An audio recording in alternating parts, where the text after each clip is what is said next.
Welcome to the My Three Things podcast with your host, Will Byington. Each week features Will alone or with a guest, a celebrity, actor, musician, athlete, author, influencer, or friend sharing their three favorite things of the moment.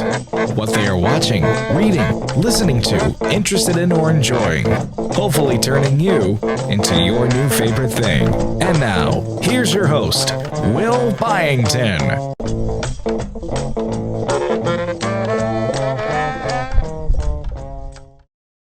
What's up, everyone? Will Byington back for another episode of My Three Things, live from Wrigleyville. We're on the old porch of Will's Community Church. That's what my friends call the apartment I lived in, 461 feet from Homeplate of Wrigley Field.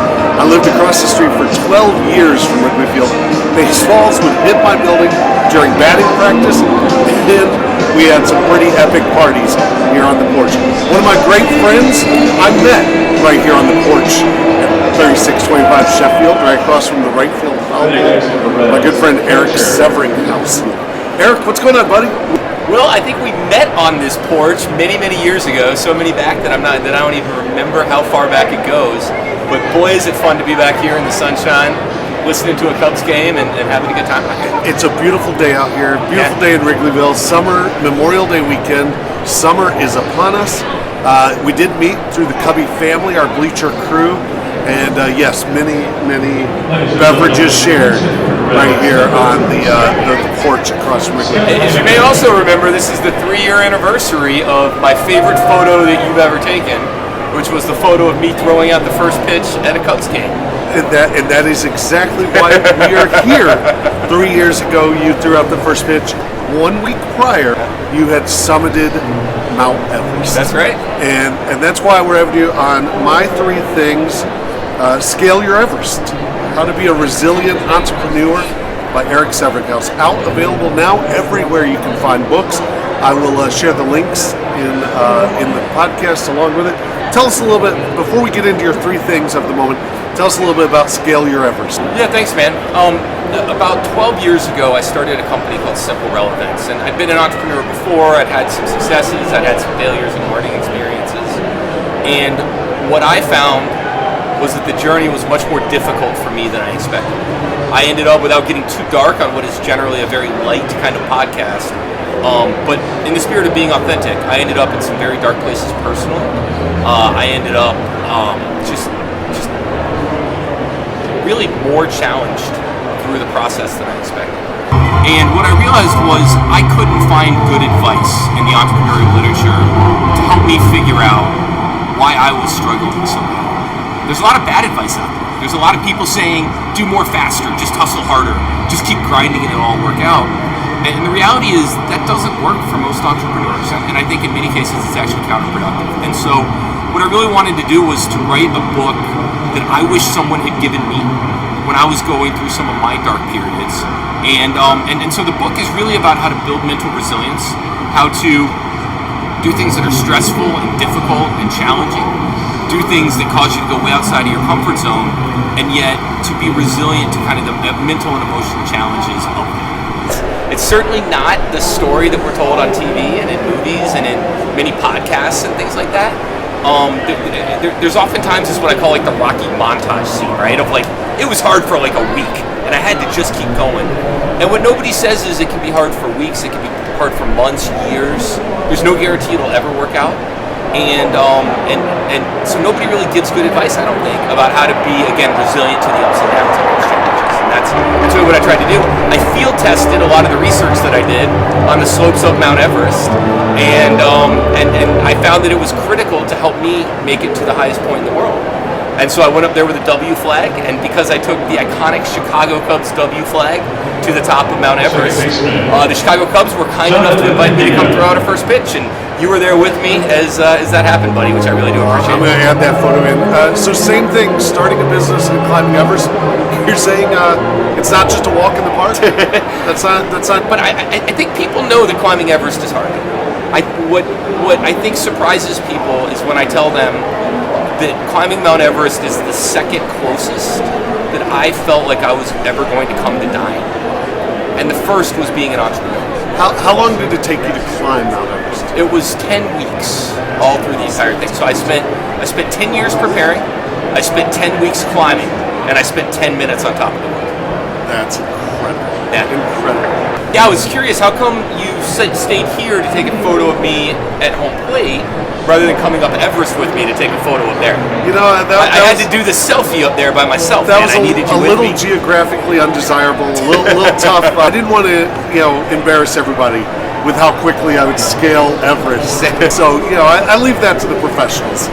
The other thing that our viewers will probably see is because Will is practically the mayor of Wrigleyville, as everybody walks up and down the sidewalk, you'll see Will greeting his fans.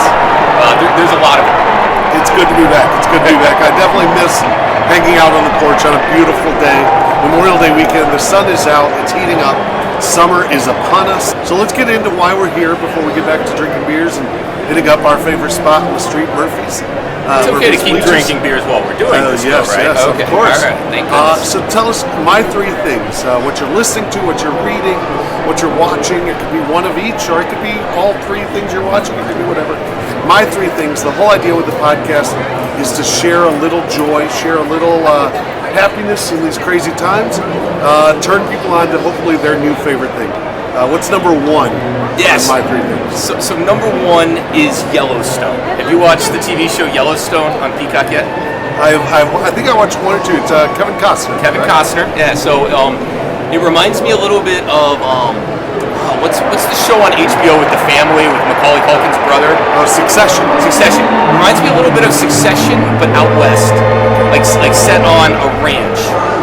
And I think the show is good. I love the scenery. I think Kevin Costner is really interesting in it. Nothing we do is for today.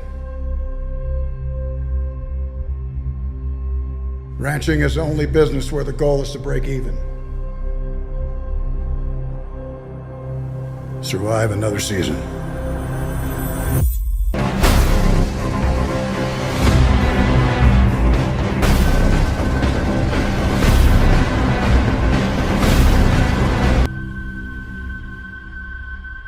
All men are bad, but some of us try real hard to be good.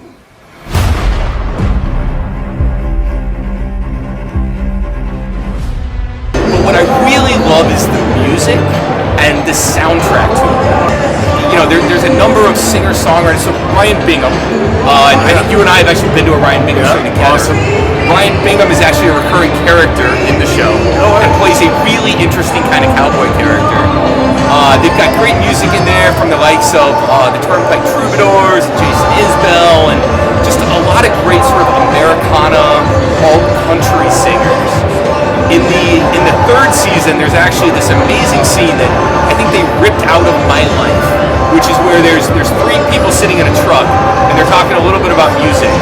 And one of them asks the question, if you're stuck on a desert island and could only listen to one song that was going to be played on repeat for the rest of your life, what would that song be? And the girl in the show, the lady in the show, throws it down and says, Turtles All the Way Down by Sturgill Simpson, no question about it. And I think that I might have actually had that conversation with friends at one point. So I almost died laughing when I saw that. That's awesome. So a great show, great acting, great plots, great scenery, and great music. That sounds like a perfect show. There's actually a Spotify playlist, the soundtrack to Yellowstone. Nice. And it's become one of my favorite playlists to listen to discover new music and new artists. What's number two? So number two, and this isn't, he doesn't have a new book that I'm necessarily promoting here, but as far as things that I love that I think people should check out, if you like comedic books, I think the novels of Christopher Moore are some of my absolute favorites. Okay, I haven't heard of him. Who's Christopher Moore? So he's an author. He writes, it's almost like Monty Python in novel form. His books just have me laughing out loud to the point where if I'm reading them, my wife just rolls her eyes because I am just cracking up for the entire thing. My favorite of his books is actually an older book. It's probably 15, 20 years old now. It's a book called Lamb. And it's sort of a religious parody. It's a bit of a parody of Catholicism. So maybe think of like Dogma type of thing. Okay. Kevin You Smith. remember that movie? Kevin Smith, yeah. So it's a little bit of like Dogma-esque, but just riotously fun. just absolutely laugh out loud funny, at least in my view, through the entire book. And then he writes some kind of parodies of Shakespeare. He takes a lot of these sort of concepts that are almost sacred to us, and then finds these ways to sort of retell the stories in a way that's just absolutely hilarious, and I absolutely can't put down. He's also got a bunch of vampire books that are set in San Francisco that are just absolutely amazing. And all comedy genre for vampires and Shakespeare and the like. But they're all comedy. Even the vampires, even the Shakespeare. But it's novels, right? So it's like you're reading this novel and you're not expecting to just be belly laughing through the entire thing. They're also really smart. They're really intelligent. They're really thoughtful. But then, like I said, riotously funny as well. So Christopher Moore books, awesome. Put a link to that down below. And finally, number 3, my 3 things. So the third one, and I'm a little bit late to podcasts. I shouldn't say that, because I started listening to podcasts when they were actually on a pod, right, on an actual iPod. I remember downloading them and putting them on an iPod, I think back when I was in college, 20 years ago. But I never really got like what the big deal was. I'm very late. Like I said, within the last year, and then it's what prompted starting this. So I get it. Yeah. I'm behind the game. But I finally found a couple that I absolutely love. And one of them it's called Hidden Forces. And it's hosted by a guy named Dimitri Kofinas. And it's a really he has really interesting guests who have written interesting books. And he goes through concepts that I think are really important that are happening today, but aren't necessarily understood in depth all the time. So the rise of China and sort of what's happening diplomatically between us and China, and us and the United States. He does a ton on crypto, does a ton on cybersecurity, but he gets in depth at a level of thoughtfulness that I think is rare in today's media. It's also a little bit contrarian. So he has a lot of ideas that you don't necessarily read in the Washington Post or the Wall Street Journal. And I don't always find that I agree with a lot of what he says, but he always makes me think. Every time that I turn off the podcast, my brain is sort of thinking about these ideas in a slightly different way. All right. What's your probably favorite episode? Is there one? Oh man, there was one recently about Taiwan and about this question of will China invade Taiwan? If they do, what would the United States do? How would we handle that? How would we game plan all of that? He had a very interesting guest that I don't recall who it was, but absolutely fascinating. Okay. Yeah. Hidden Forces. Dimitri Kofinas. He's got a good Twitter feed too. A lot of interesting characters sort of pop up on his Twitter feed. What's next? What's next for Erik Severinghaus? What's your next? You've climbed the tallest mountain in the world. Yeah. What's next? Probably. So there's more climbing. I want to go climb Denali, the tallest mountain in North America, which has been a bucket list thing for me for a long time. And then the other big thing is after I got back from Everest, we had our first daughter who turns 2 here in a couple weeks, and then we have a second daughter coming, my wife and I do, in about a month. And so a lot of family time, a lot of that sort of changing, and then getting back into the mountains probably sooner rather than later. I love it, my friend. Yeah. Hopefully we're catching a show sooner than later. And to that, I say cheers. There we go. Absolutely. Back to live music. I like it. Cheers, my friend. Erik Severinghaus on My 3 Things. As I've said all along, I'll put all the links down below so you can track down all those things and his excellent brand new book. Thanks for tuning in. I've got more beverages to consume. See you next time on My 3 Things.